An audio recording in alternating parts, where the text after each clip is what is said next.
Hello everyone and welcome to Sangeeta Kumari channel. Today we'll be studying chapter number 1 of NCERT class 10 science, which is chemical reactions and equations. So let's start. Chapter की शुरुआत होती है chemical reactions के साथ. So now what is a chemical reaction? Chemical reactions involve the breaking and making of bonds between atoms to produce new substances.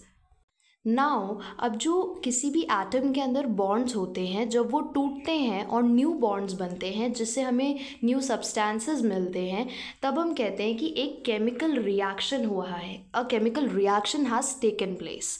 Now to determine whether a chemical reaction has taken place, क्योंकि अब हम ये चीज़ तो नहीं देख पाएंगे कि क्योंकि हमें पता है कि एटम का साइज इज़ सो स्मॉल, तो हम ये तो नहीं देख पाएंगे कि बॉन्ड कैसे बन रहा है एटम्स के बीच में और किस तरीके से जो उनका प्रीवियस बॉन्ड था वो टूटा, right. So there are few evidences जिससे हम पता लगा सकते हैं कि केमिकल रिएक्शन हुआ है. Evidence number 1 is change in state. अब जैसे हमें पता है कि there are 3 states, solid, liquid and gas. तो जब भी एक स्टेट से दूसरे स्टेट में चेंज होता है, फॉर एग्जाम्पल सॉलिड से लिक्विड में चेंज हुआ, तो ये एक एविडेंस है इस बात का कि केमिकल रिएक्शन हुआ है. देन चेंज इन कलर, जब भी कलर का चेंज होता है तो ये भी एक एविडेंस होता है इस बात का कि केमिकल रिएक्शन हुआ है. Now evolution of gas. अब ये जो गैस है ये कोई सी भी हो सकती है, nitrogen dioxide, hydrogen gas, carbon dioxide gas और any other gas. Now change in temperature. अभी जैसे आप इस चैप्टर में आगे पढ़ोगे एंडोथर्मिक रिएक्शंस, एक्सोथर्मिक रिएक्शंस, जिसके अंदर आप देखोगे कि कभी आपका जो बीकर होगा जिसमें रिएक्शन हो रहा है वो बहुत ज़्यादा हॉट हो जाएगा, कभी ऐसा होगा कि सारी की सारी एनर्जी अब्जॉर्ब हो जाएगी. तो इससे आपको ये जानने को मिल रहा है कि टेम्परेचर में भी चेंज आता है जब केमिकल रिएक्शन होता है.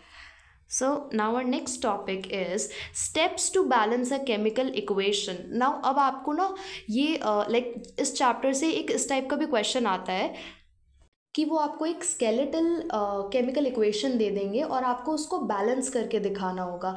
स्केलेटल केमिकल इक्वेशन हम उन केमिकल इक्वेशंस को बोलते हैं जो कि अनबैलेंस्ड होते हैं, यानी कि बैलेंस्ड नहीं होते.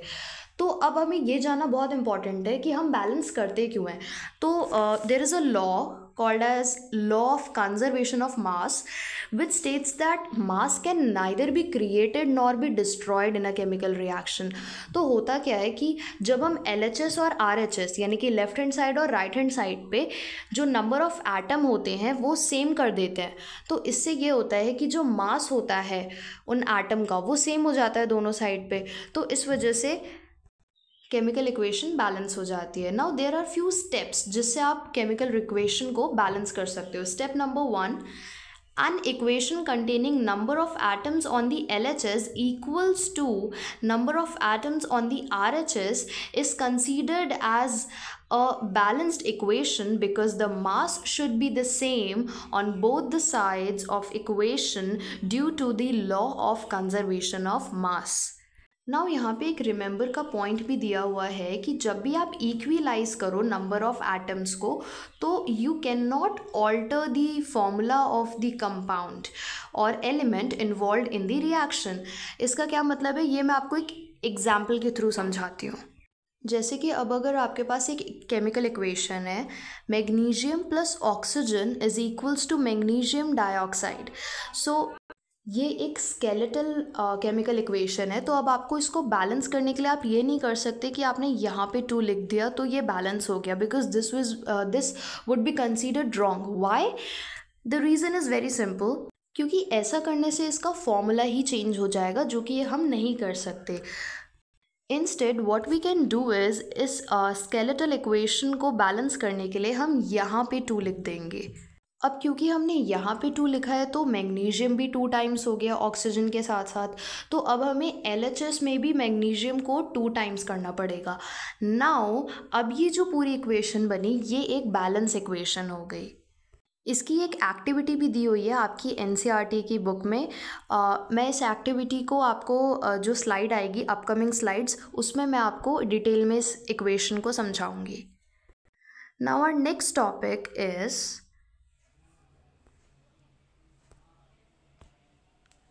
Step number 2। सो अभी हमने फर्स्ट स्टेप देखा था कि हम बैलेंस कैसे कर सकते हैं एक केमिकल इक्वेशन को। ऑल्दो इतना करने से वो बैलेंस तो हो जाएगी, but there is another step to make a chemical equation more informative. The physical state of the reactant and product are mentioned along with their chemical formula. Usually तो हम इसे इंक्लूड नहीं करते जब तक हमें इसे स्पेसिफाई करने को कहा ना जाए, बट स्टिल कुछ कुछ केमिकल इक्वेशंस में इसको इंक्लूड करना ज़रूरी हो जाता है। अब कुछ न्यूटेशंस हैं जिन्हें आपको याद रखना होगा, जैसे कि small g is used for gaseous state, small l is used for liquid state, similarly AQ is used for aqueous state, S is used for solid state, and a downward arrow is used for precipitate. Now sometimes the reaction conditions such as temperature, pressure, catalyst, etc. for the reaction are indicated above or below the arrow in the equation. Note that the triangle, this symbol triangle represents heat and an upward arrow represents energy. तो अब हम इसका एक example देखते हैं। Photosynthesis equation, इस equation को आप लाइफ प्रोसेस वाले चैप्टर में भी पढ़ोगे। The equation says 6 times of carbon dioxide plus 12 times of water in the presence of sunlight and chlorophyll gives C6H12O6, which is glucose, plus 6 times of carbon dioxide plus 6 times of water. So इसमें अब अगर आप देखोगे तो इसमें मैंने equation को balance भी किया हुआ है जो मैंने ब्लू से लिखा हुआ है, एंड इसकी जो फिज़िकल स्टेट्स हैं उन्हें भी स्पेसिफाई किया हुआ है, just like aqueous, liquid, aqueous, मतलब ये सब भी स्पेसिफाई किया हुआ है। और जो रिएक्शन कंडीशंस हैं just like the presence of sunlight and chlorophyll, उसे भी स्पेसिफाई किया हुआ है। So this is an perfect example, this is a very perfect example. Now our next topic is activity 1.1। ये आपकी NCERT की फर्स्ट एक्टिविटी है, एंड NCERT में जितनी भी एक्टिविटीज़ गिवन होती हैं स्पेशली केमिस्ट्री के अंदर, they are very very important by the exam perspective, because इससे भी कई बार क्वेश्चन आ जाता है। तो let us discuss the activity as well. ये burning of a magnesium ribbon की एक्टिविटी है। इसमें हमने मैग्नीशियम रिबन को एयर के अंदर बर्न किया है, जिससे हमें मैग्नीशियम ऑक्साइड मिला है वॉच ग्लास के अंदर। Now, this activity needs the teacher's assistance. It would be better if students wear suitable eyeglasses, because this reaction produces a white dazzling flame, जो कि एक important point भी है। दैट्स वाई आप जब भी इस रिएक्शन को कर रहे होंगे अपनी केमिस्ट्री लैब के अंदर, तो it is highly recommended to wear eye glasses, और जितना भी हो सके मैग्नीशियम रिबन को अपने से दूर रख के उसे बर्न करना चाहिए। Now clean a magnesium ribbon about 3 or 4 centimetre long bye rubbing it with sand paper. Now sand paper से इसलिए रब करने कहा जा रहा है क्योंकि क्या होता है ना कि मैग्नीशियम ऑक्साइड की एक लेयर डिपॉजिट हो जाती है रिबन के ऊपर, जिस वजह से फिर वो अच्छे से बर्न नहीं हो पाता। तो इस वजह से हमें ऐसा रिकमेंडेड होता है कि हमें उसको अच्छे से एक बार सैंड पेपर से क्लीन कर लेना चाहिए, ताकि मैग्नीशियम ऑक्साइड की जो लेयर है वो हट जाए और अच्छे से अपना रिएक्शन हो पाए। Now hold it with a pair of tongs, burn it using a spirit lamp or burner, and collect the ash so formed in a watch glass as shown in the figure 1.1. Burn the magnesium ribbon, keeping it away as far as possible from your eyes. As I told you कि burning जो उसका burning होता है ये बहुत ही ज़्यादा highly exothermic होता है एक तो, and the second point is that कि ये white dazzling flame के साथ burn होता है, जिस वजह से जितना दूर हो सके उतना दूर रख के इसे बर्न करना चाहिए। Now what do you observe, ये हमसे पूछा जा रहा है। तो यू विल ऑब्जर्व कि एक वाइट पाउडर फॉर्म हो गया होगा ये जो वॉच ग्लास आपको गिवन है इसके अंदर, और वो जो वाइट पाउडर होगा वो मैग्नीशियम ऑक्साइड का पाउडर होगा। Now this is that chemical equation जो हमने पहले भी पढ़ी थी। तो यहाँ पे ध्यान रखने वाली बातें ये हैं कि ये जो मैग्नीशियम ऑक्साइड होगा ये एक वाइट पाउडर की फॉर्म में आएगा, एंड जब ये मैग्नीशियम रिबन बर्न हो रहा होगा तो ये एक वाइट डार्जलिंग फ्लेम के साथ बर्न होगा। Now our next topic is activity 1.2. Take lead nitrate solution in a test tube. Add potassium iodide solution to this. What do you observe? Now यहाँ पे मैंने आपके लिए केमिकल इक्वेशन लिख भी दी है। सो यहाँ पे जो लेड नाइट्रेट है ये कलरलेस होता है। यहाँ पे मैं लिख भी देती हूँ, this is colourless,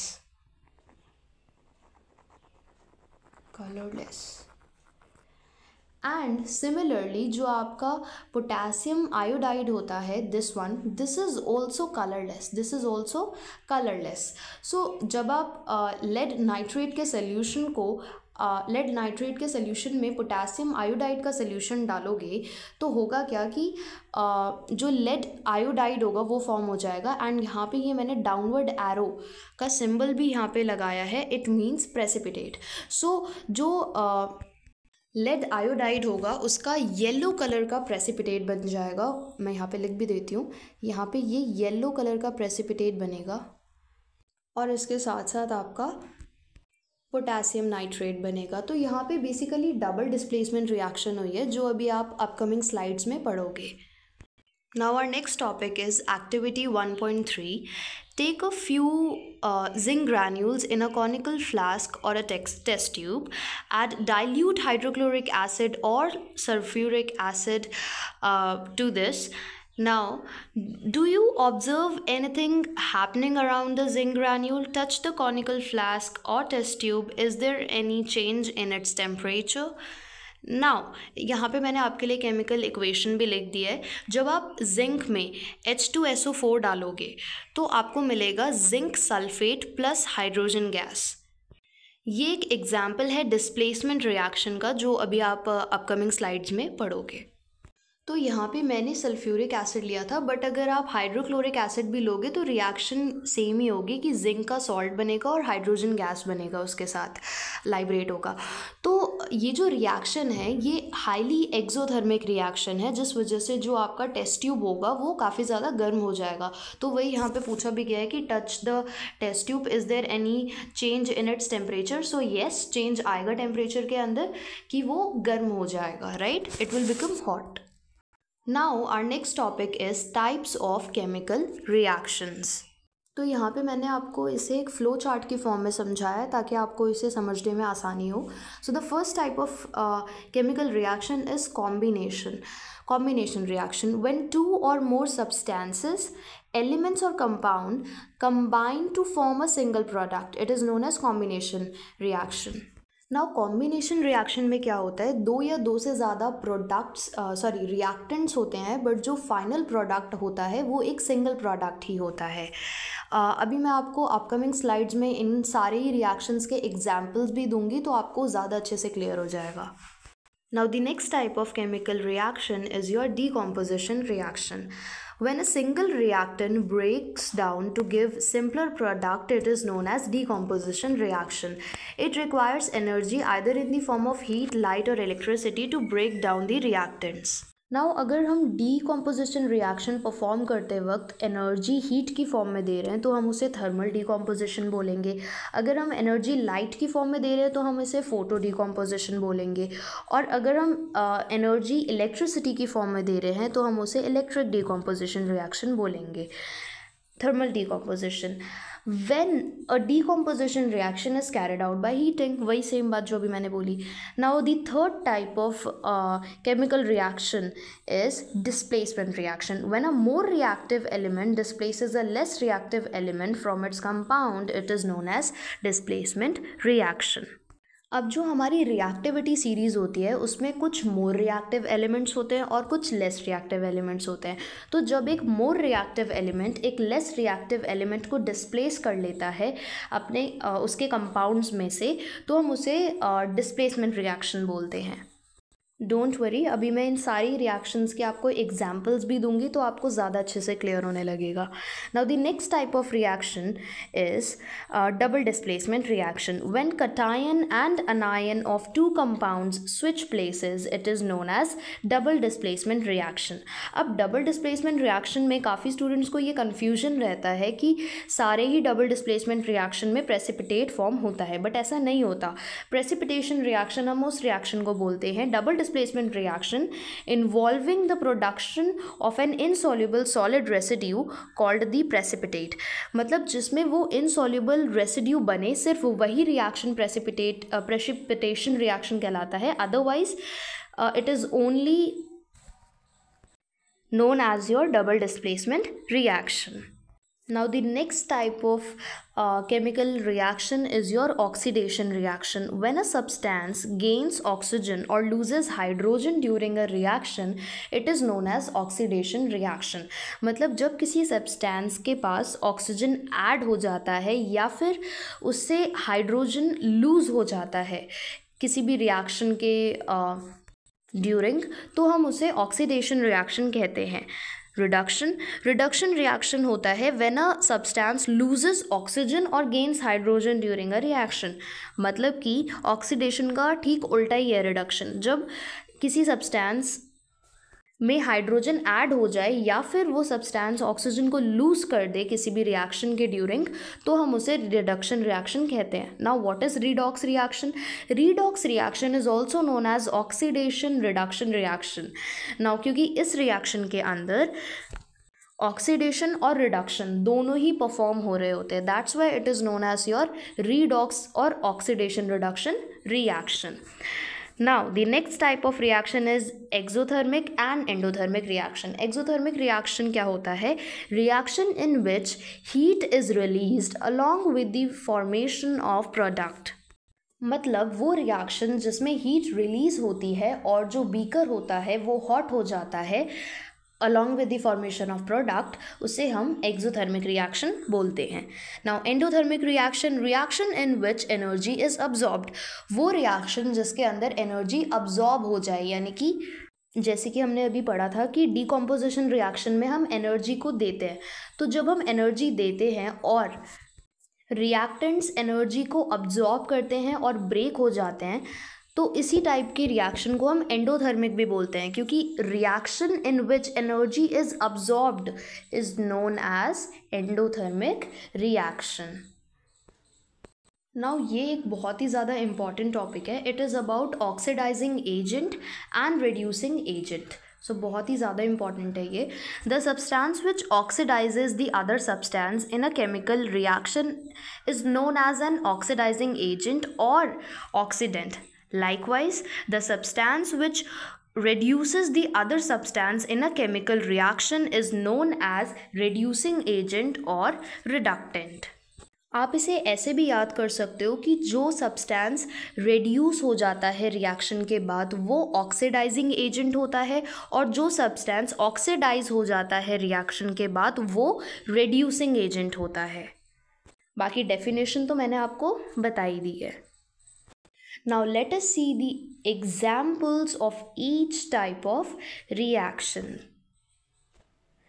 Combination reaction. Activity 1.4 ये आपकी NCERT की ही एक्टिविटी है. Take a small amount of calcium oxide or quicklime in a beaker. So calcium oxide को हम quicklime भी बोलते हैं. Slowly add water to this. Touch the beaker as shown in figure 1.3. Do you feel any change in temperature? तो यहाँ पे एक beaker है, इन्होंने इसमें वाटर लिया हुआ है और थोड़ा सा कैल्शियम ऑक्साइड का थोड़ा सा अमाउंट इस पर डाल दिया है. Now calcium oxide reacts vigorously with water to produce slaked lime calcium hydroxide releasing a large amount of heat. इसकी केमिकल इक्वेशन भी यहाँ पे आपको दे दी गई है. This is the equation. Calcium oxide plus water gives calcium hydroxide, also known as slaked lime, plus heat. Now ये कुछ फैक्ट्स हैं इस रिएक्शन से रिलेटेड जो बहुत ही ज़्यादा इंपॉर्टेंट हैं. The first fact is calcium oxide is used in the manufacturing of cement. ये आपको पता होना चाहिए, क्योंकि कई बार वो क्वेश्चन डायरेक्टली इस टाइप से ना पूछ कर कि कैल्शियम ऑक्साइड का रिएक्शन बताओ वाटर के साथ, वो ऐसा भी पूछ सकते हैं कि उस चीज़ का रिएक्शन बताओ वाटर के साथ जो कि मैन्युफैक्चरिंग, सीमेंट की मैन्युफैक्चरिंग में यूज़ होती है. तो इस टाइप से ट्विस्ट करके भी क्वेश्चन आ सकता है. दैट्स वाई आपको ये पता होना चाहिए. Now the second fact is slaked lime produced in the reaction is used for whitewashing walls. अब यहाँ पे ये जो कैल्शियम हाइड्रोक्साइड प्रोड्यूस हुआ है इसे हम वाइट वॉशिंग में यूज़ करते हैं, और यही calcium hydroxide. Now let us discuss some more examples of combination reaction. Burning of coal. Carbon plus oxygen gives carbon dioxide. Formation of water from H2 gas and O2 gas. H2 plus O2 gives H2O, that is in liquid form. तो यहाँ पे आपको देखने को मिल रहा है कि ये भी क्या है, कॉम्बिनेशन रिएक्शन के एग्जाम्पल्स. तो अब हम एक्सोथर्मिक रिएक्शन के एग्जाम्पल्स देखते हैं. CH4 gas, which it is a gas, it is known as methane gas. इसे आप कार्बन एंड इट्स कंपाउंड वाले चैप्टर में भी अभी आप पढ़ोगे. Now plus 2 times of oxygen gas gives carbon dioxide plus water. तो this reaction was about burning of natural gas also known as methane which is CH4, right. Now, the decomposition of vegetable matter into compost is also an example of exothermic reaction. क्यों? क्योंकि यहाँ पे भी heat release हो रही होती है. Now, do you know respiration is an exothermic process? During digestion, food is broken down into simpler substances and their carbohydrates are broken down to form glucose. This glucose combines with oxygen in the cells of our body and provides energy. अगर मैं respiration reaction की equation की बात करूँ तो C6H12O6 that is glucose which is present in our cell plus 6 times of oxygen gives 6 times of carbon dioxide plus 6 times of water plus energy. So basically energy यहाँ पे release हो रही है जिसकी वजह से it is an exothermic process, exothermic reaction. क्योंकि जब energy release हो रही होती है either in the form of heat or anything, तब हम बोलते हैं कि exothermic reaction has taken place, right? Now the next type of reaction, decomposition reaction. इसका example देखते हैं. Activity 1.5. This is again an activity of your NCERT book.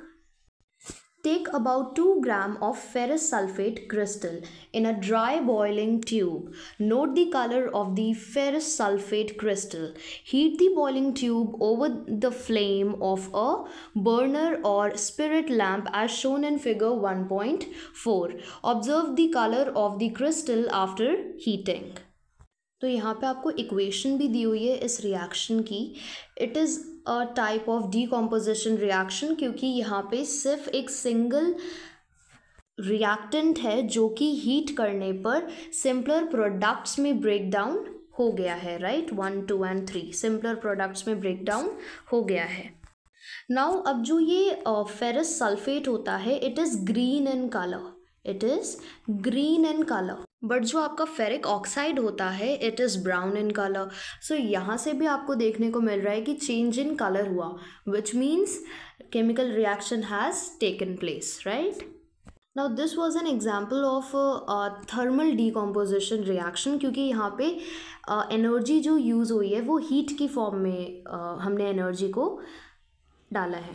Now another example of decomposition reaction is calcium carbonate which is limestone. जब हम इसे heat करेंगे तो it will give us, so on heating it will give us calcium oxide plus carbon dioxide gas. Now calcium oxide is also known as quick lime जैसे कि हमने previous example में भी देखा था कॉम्बिनेशन रिएक्शन के. Now, another example of thermal decomposition reaction is in activity 1.6. Again, ये activity भी NCERT की book से ही ली गई है.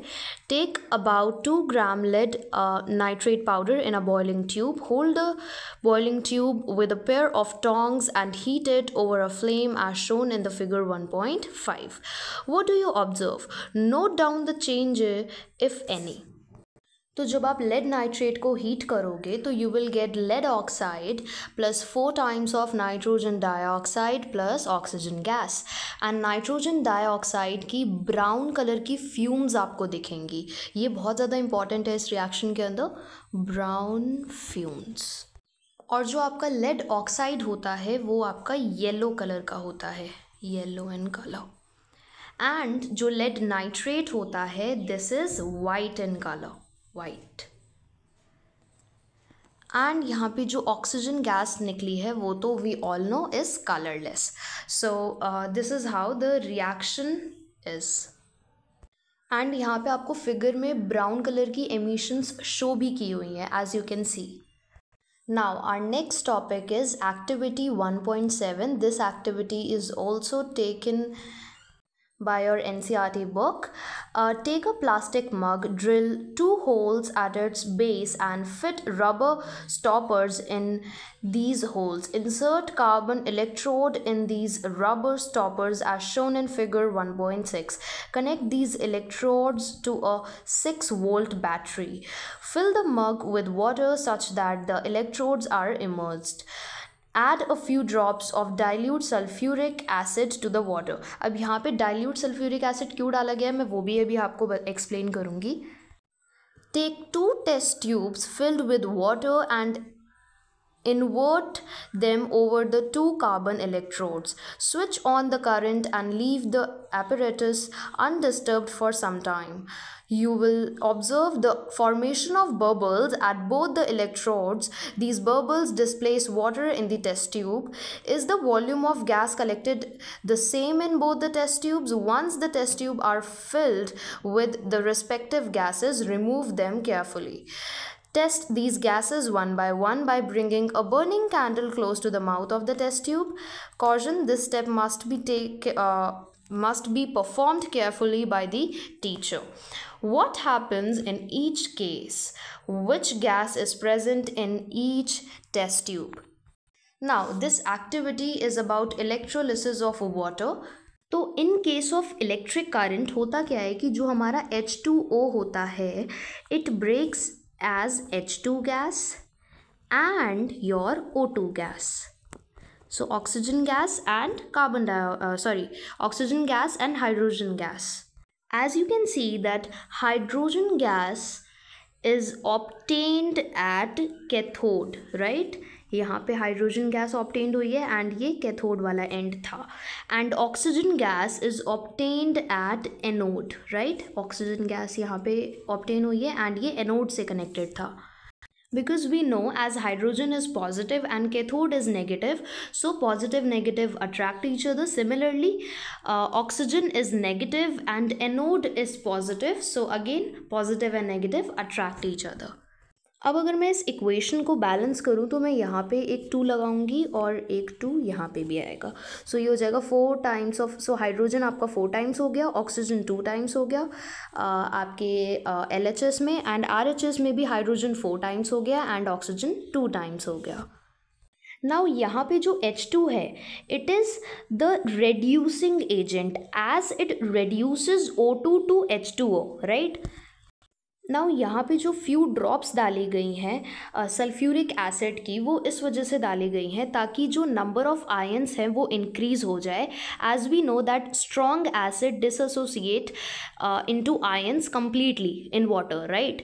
और उससे क्या होगा कि जो करंट होगा वो ईजिली पास हो पाएगा सोल्यूशन के थ्रू, और जो सोल्यूशन होगा वो बहुत ही ज़्यादा कंडक्टिंग बन जाएगा. एंड यहाँ पे जो आपको बोला गया है कि test these gases one by bringing burning candle close to the mouth of the test tube.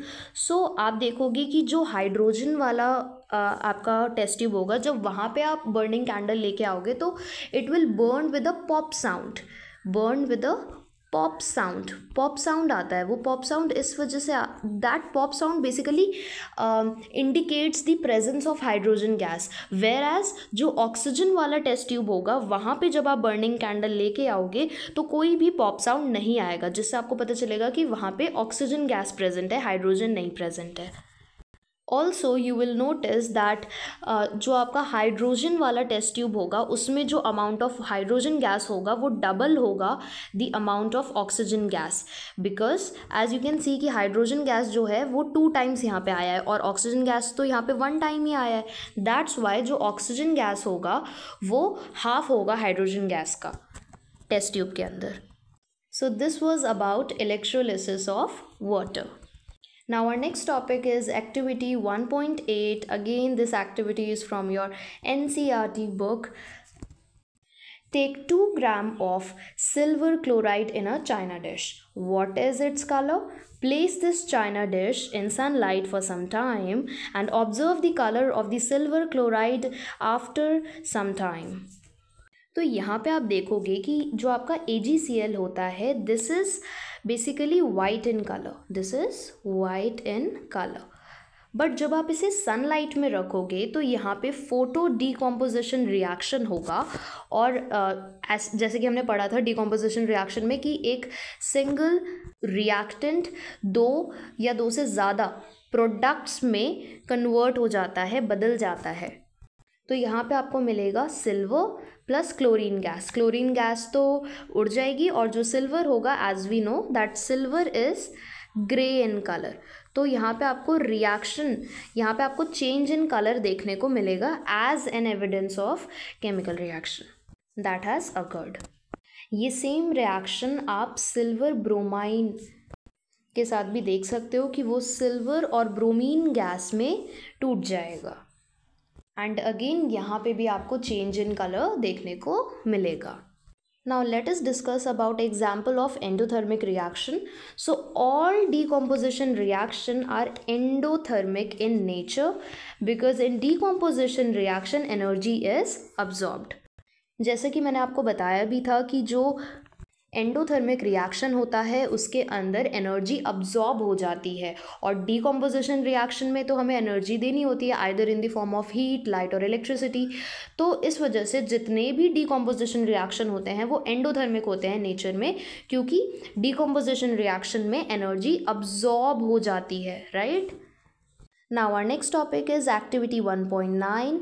Again, this activity is taken from your NCERT book. Take 3 iron nail and clean them by rubbing with sandpaper. Take 2 test tube marked as A and B. In each test tube, take about 10 ml copper sulfate solution. Tie 2 iron nail with a thread and immerse them carefully in the copper sulfate solution in test tube B for about 20 minutes. Keep 1 iron nail aside for comparison. After 20 minutes, take out the iron nail from the copper sulfate solution. Compare the intensity of the blue color of copper sulfate solution in test tube A and B. Also compare the color of the iron nail dipped in copper sulfate solution with the one kept aside. Now iron nail के अंदर आप ये colour change देखोगे कि ये वाली वो iron nail है जो कि हमने कॉपर सल्फेट सोल्यूशन से निकाली है और ये हमारी नॉर्मल आयरन नेल है जो हमने साइड में रखी हुई थी। और ये कॉपर सल्फेट सोल्यूशन का कलर है टेस्ट ट्यूब ए के अंदर एंड ये कलर है टेस्ट ट्यूब बी के अंदर।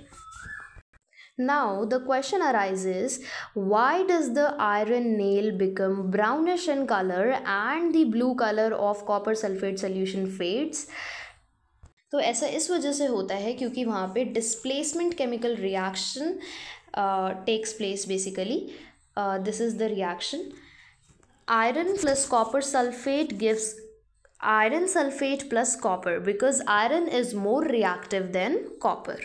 एंड डिस्प्लेसमेंट रिएक्शन की डेफिनेशन भी यही थी कि when a more reactive element displaces a less reactive element from its compound it is known as displacement reaction. आपका जो कॉपर सल्फेट होता है it is blue in colour, means this one is blue in color, and iron as we all know is black in color.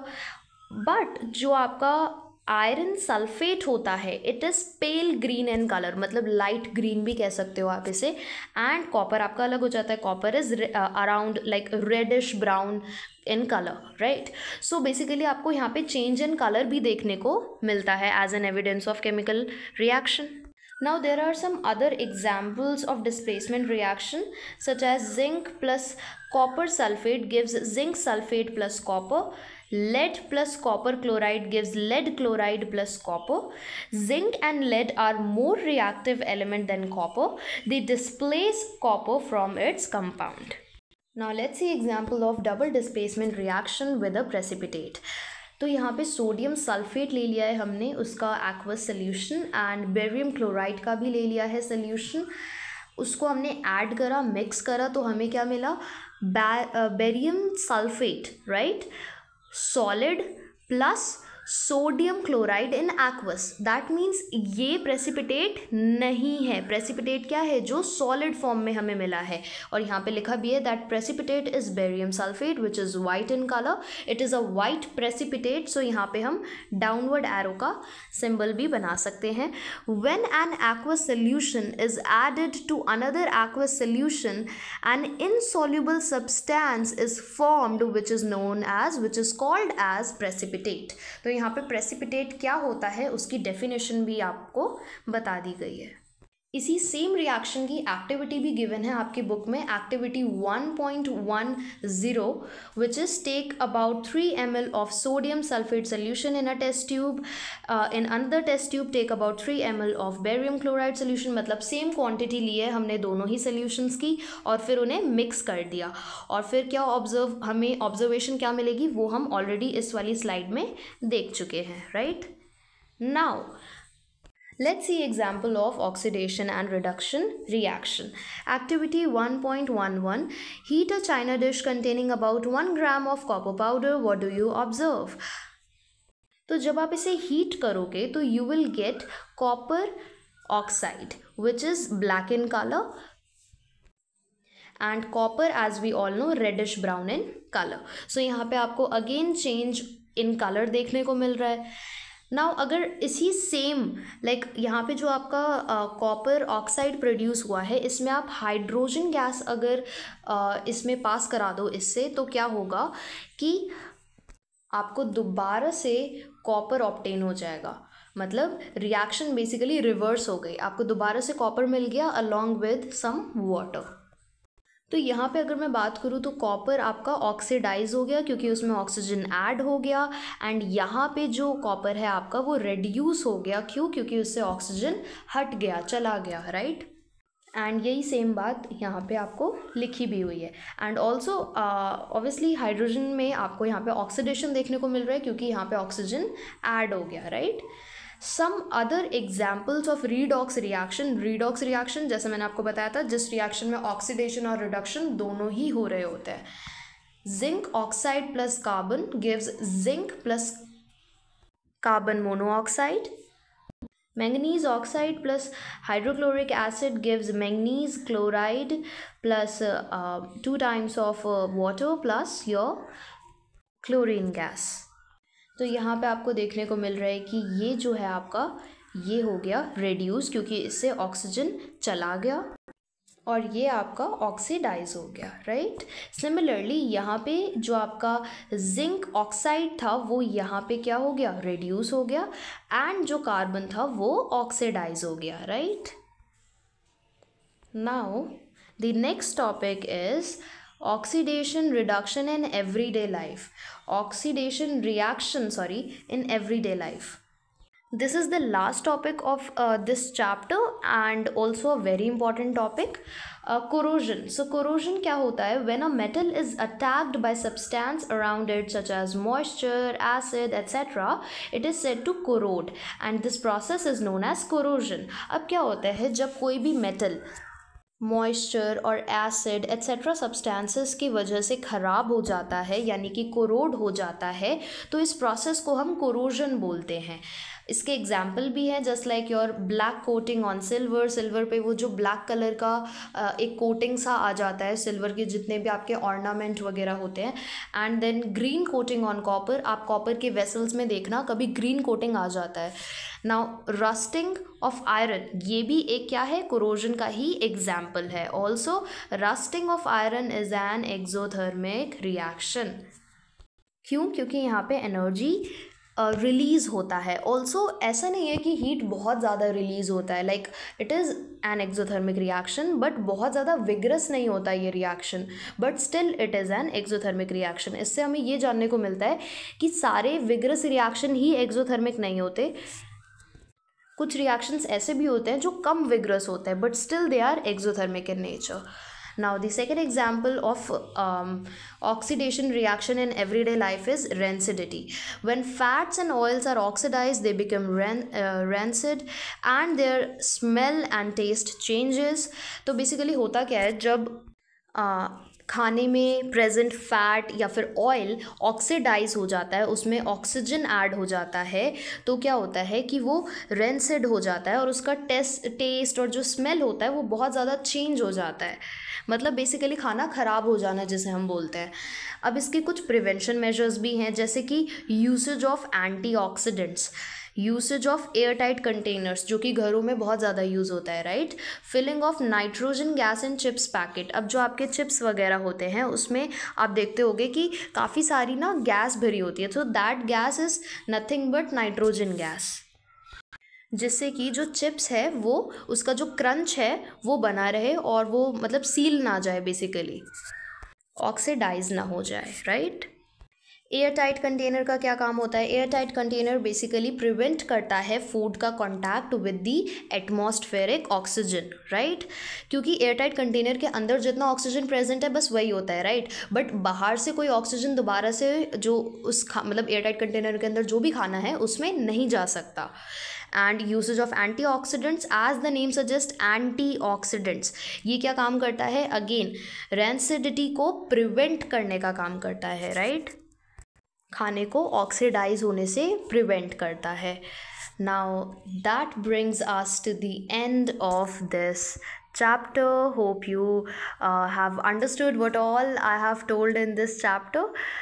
I really hope कि इस video से आपको बहुत ज़्यादा हेल्प मिली होगी चैप्टर की बेटर अंडरस्टैंडिंग में, and I'll see you in the next video with another chapter.